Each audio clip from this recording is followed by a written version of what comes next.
Assalamualaikum warahmatullahi wabarakatuh. Alhamdulillahirabbil alamin. Assalatu wassalamu ala asrafil anbiya wal imamil mursalin sayyidina wa maulana Muhammadin wa ala alihi wa ashabi ajmain amma ba'du. Ketemu lagi di channel YouTube Najib Haida channel Khairun Nas Anfa'uhum Linnas. Baik para pemirsa, pada kesempatan kali ini kita melanjutkan keterangan tentang zakat fitrah. Pada kesempatan kali ini, yaitu sesi kedua, kita akan mengulas tentang waktu-waktu mengeluarkan zakat fitrah.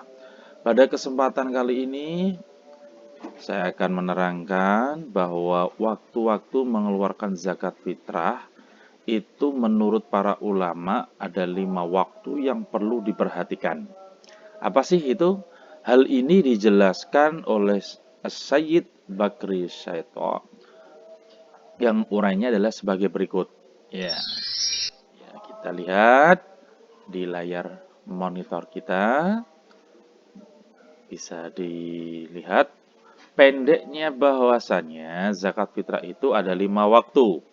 Yang pertama adalah waktu jawaz atau boleh, waktu wujub atau wajib, waktu fadilah yaitu utama, waktu karohah atau makruh, waktu hurmah atau haram.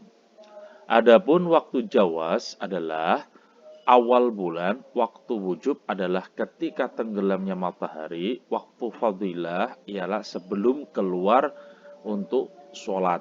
Waktu karoha ialah ketika mengakhirkannya dari sholat id, kecuali ada uzur seperti menunggu kerabat dekat atau orang yang sangat membutuhkan. Sedangkan waktu karoha, ya, ketika mengakhirkan dari sholat id tanpa ada uzur syar'i. Biasanya kita pilih ya di antara 5 waktu ini. Biasanya kalau kita ya ada yang waktu Jawa sini ya, waktu awal bulan, atau waktu wujub adalah ketika tenggelamnya matahari. Biasanya kita ya waktu wujub ya. Nah, waktu wujub ini ketika tenggelamnya matahari ya pada malam 1 Syawal dari 30 akhir di bulan Ramadan ya, ketika tanggal 1 Syawalnya ketika ada takbir kita sudah bisa mengeluarkan zakat fitrah. Baik. Sekarang kita ke pembagian zakat fitrah ya. Pembagian zakat fitrah ini kepada 8 golongan yang berhak menerima zakat ya, asnafus samaniyah. Zakat fitrah yang telah dibahas pada pembahasan ini harusnya diserahkan pada 8 golongan penerima zakat yang telah disebutkan oleh Allah dalam Al-Quran, yang biasa kita disebut dengan al-ahnafus samaniyah. Dalam hal ini Allah Subhanahu wa taala berfirman, "Innamas shadaqatu lil fuqara'i wal masakin wal 'amilina 'alaiha wal mu'allafati qulubuhum wa fir riqabi wal gharimina wa fi sabilillahi wa banis sabil." Surat At-Taubah ayat 60. Sesungguhnya zakat itu hanyalah diberikan kepada orang-orang fakir, orang-orang miskin, para pekerja urusan zakat, orang-orang yang dijidakkan hatinya karena baru memeluk Islam. Hamba sahaya yang sedang berikhtiar menembus dirinya untuk menjadi orang yang merdeka. Orang-orang yang punya hutang karena kepentingan agama. Orang-orang yang berjuang di jalan Allah tanpa gaji dari pemerintah. Dan musafir yang kehabisan bekal tatkala berada di perjalanan. Ya, 8 asnaf.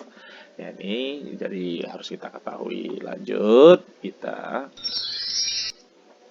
Pada ayat ini ada lafadz innama yang faidahnya untuk lil khosri atau menyempitkan. Ya, artinya apa? Pembagian zakat ataupun zakat fitrah hanya dibatasi dan disempitkan hanya 8 golongan saja. Yang lain tidak boleh.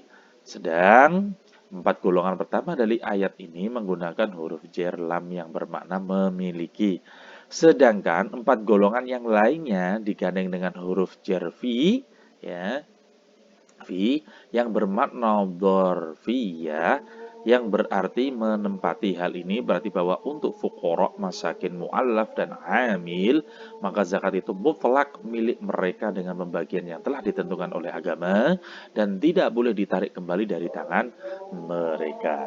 Sedangkan ya untuk budak, gharim, pejuang di jalan Allah, dan ibnu sabil atau musafir, zakat tersebut bukanlah milik mereka, tetapi mereka hanya bisa menggunakan. Sedangkan apabila terdapat kelebihan dari kebutuhannya, harus dikembalikan pada muzaki atau amil atau panitia. Adapun 8 golongan yang berhak mendapat zakat mal dan fitrah, perinciannya sebagai berikut. Ya. Fakir, ya, nah kita harus tahu fakir. Fakir adalah orang yang tidak punya harta benda dan pekerjaan sama sekali, atau orang yang punya harta atau pekerjaan tetapi tidak mencukupi kebutuhannya sehari-hari. Gambarnya gini, gambarannya. Dari makna ini, apabila ada orang yang kebutuhan sehari-harinya 10 dirham, ya 10 dirham, sedangkan yang ia peroleh hanya 2 dirham, ya 2 dirham saja wes. Kalau sehari-hari kebutuhan ini 100.000, tapi yang diperoleh cuman 20.000, seperti itu contohnya. Sekalipun ia memiliki rumah yang ia tempati, memakai pakaian yang menjadi perhiasannya, ataupun juga ia mempunyai pembantu yang memang ia butuhkan, maka demikian ini tetaplah ia dikatakan fakir. Miskin adalah orang yang memiliki harta yang hampir mencukupi kebutuhannya, tapi tidak cukup untuk menutupi seluruh kebutuhan seharinya, ya. Misal ini, dari seorang miskin ini adalah orang yang kebutuhannya 10 dirham, tapi ia hanya memiliki 7 dirham. Ya, katakanlah itu kalau seharinya gitu kebutuhannya itu 100.000, ya, tapi ia hanya memiliki hanya 70.000.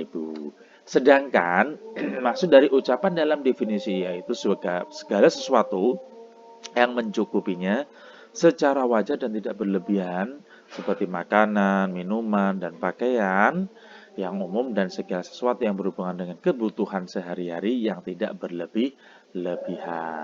Kemudian amil adalah orang yang dipekerjakan oleh imam untuk mengambil zakat, kemudian membagikannya kepada para mustahiq zakat, sebagaimana yang dijelaskan oleh Allah Subhanahu wa Ta'ala dalam Al-Quran, dan boleh bagi amil untuk mengambil bagian dari zakat dengan syarat tertentu, karena dia termasuk bagian dari asnafus samaniyah yang disebut dalam Al-Quran. Biasanya itu amil itu kita ambil dari kepanitan yang sudah dari pemerintah. Sekarang itu adalah Basnas, Badan Amil Zakat Infak dan Sedekah Nasional. Seperti itu. Kalau panitia ya yang sudah ditunjuk dari pemerintah berarti Basnas, ya, atau petugas zakat, ya. Mu'allaf, ya, sekarang kita ke mu'allaf. La af'al mu'allafu qulubuhum. Dari segi bahasa artinya adalah dilemahkan. Sedangkan makna mu'allaf adalah orang yang baru masuk Islam, ya. Sedangkan niatnya masih lemah, maka dia dilunakkan hatinya dengan diberi zakat untuk menguatkan imannya, atau tokoh yang masuk Islam dalam niatannya sudah kuat dan dia punya kemuliaan atau kewibawaan pada kaumnya, sehingga dengan memberinya zakat diharapkan kaumnya akan masuk ke dalam agama Islam. Ar-riqab sekarang. Riqab adalah budak. Budak-budak muqattab yang ingin memerdekakan diri, yang perjanjian kitabnya sah, Khotbah diberi oleh tuannya izin untuk mencari dana guna untuk menebus tunggakan angsuran kemerdekaan baginya. Jika ia tidak mampu melunasinya, sekalipun ia rajin bekerja, tetapi tidak boleh diberi dari zakat tuannya karena dirinya masih tetap menjadi milik sang tuan. Sekarang budak itu riqab itu ini sudah tidak ada. Itu pada zaman Rasulullah, pada zaman para khalifah, itu para budak-budak masih ada. Oke, lanjut. Ghorim, ya, kita lanjutkan ghorim. Ghorim adalah orang yang berhutang buat diri sendiri untuk kepentingan yang bukan maksiat, maka gharim ini boleh diberi bagian zakat bila tidak mampu melunasi hutangnya. Sekalipun rajin bekerja, sebab pekerjaan itu tidak bisa menutup kebutuhannya untuk melunasi hutang bila telah tiba saat pembayarannya. Lanjut. Sabilillah adalah pejuang agama sukarelawan yang tidak dibayar oleh pemerintah, ya gaji pemerintah. Sekalipun kaya, maka pejuang diberi bagian sebagai nafkahnya, pakaiannya dan juga untuk keluarganya selama masa ia berpergian untuk perang dan pulang. Demikian pula diberi biaya untuk membeli alat peperangan atau perjuangan. Adapun ucapan sebagian ulama termasuk Imam Qafal bahwa maksud dari lafadz fi sabilillah adalah sabilil khair, jalan kebaikan apapun, sehingga zakat boleh diberikan untuk pembangunan masjid, pembangunan pondok, membeli kain kafan untuk mayit dan sebagainya. Maka pendapat yang demikian ini adalah pendapat yang lemah, seperti yang diputuskan dalam Muktamar Nahdlatul Ulama, dan hal ini sesuai dengan pernyataan kitab Rahmatul Ummah yang menyatakan wattafaqu ala man'il ikhraji li bina'i masjidin wa takfini mayyitin. Dan seluruh ulama bersepakat atas tercegahnya atau dilarangnya mengeluarkan zakat untuk pembangunan masjid dan mengkafani mayit, ya. Jadi sabilillah ini biasanya itu sekarang para guru ngaji, ya, ini yang memberikan ilmunya kepada kalangan anak-anak, kaum muda, remaja, ya. Ini biasanya para sabilillah, pejuang-pejuang agama sukarelawan, ya, diberikan namanya untuk mereka. Lanjut. Ibnu Sabil adalah musafir yang melewati daerah zakat atau memulai kepergiannya yang diperbolehkan syarak dari daerah zakat, sekalipun untuk pesiar atau ria rajin bekerja. Lain halnya bila musafir berbuat maksiat kecuali apabila ia bertaubat atau musafir tanpa tujuan yang benar, misalnya orang berpetualang.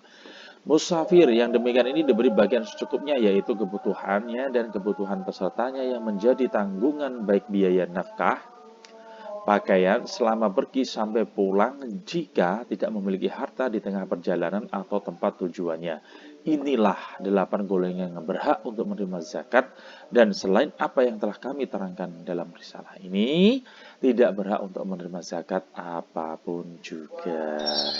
Oke, baik. Sekarang nanti sebelum kita membahas tentang yang lainnya, dari saya cukup sekian. Assalamualaikum warahmatullahi wabarakatuh.